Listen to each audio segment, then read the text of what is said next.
Okay friends, మనం auto gear car with start button అనమాట ఇది. ఈ స్టార్ట్ బటన్ మనం బ్రేక్ మీద కాలు ఏమి వేయకుండా ఇది కనుక ఎట్టి పరిస్థితి ఆన్ చేసినా కానీ సెల్ఫ్ అవ్వదు కారు. ఓకే, మనం బ్రేక్ ప్రెస్ చేసుకుని ఇది ఆన్ చేస్తేనే కార్ సెల్ఫ్ అవుతుంది. ఓకే, నెక్స్ట్ ఇదిగో ఇక్కడ చూడండి, డిస్ప్లేలో డాష్ బోర్డ్ డిస్ప్లేలో చూడండి, ఇదిగో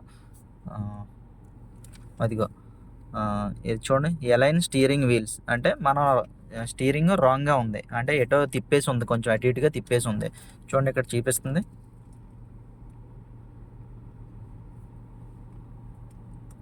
అదిగో align steering wheel wrong. Okay, దీన్ని మనం స్టీరింగ్ని రొటేట్ చేస్తున్నాను నేను, ఇదిగో ఇలా రాంగ్గా ఉంది. ఓకే, చూడండి నేను స్టీరింగ్ని స్టడీలో పెడుతున్నాను.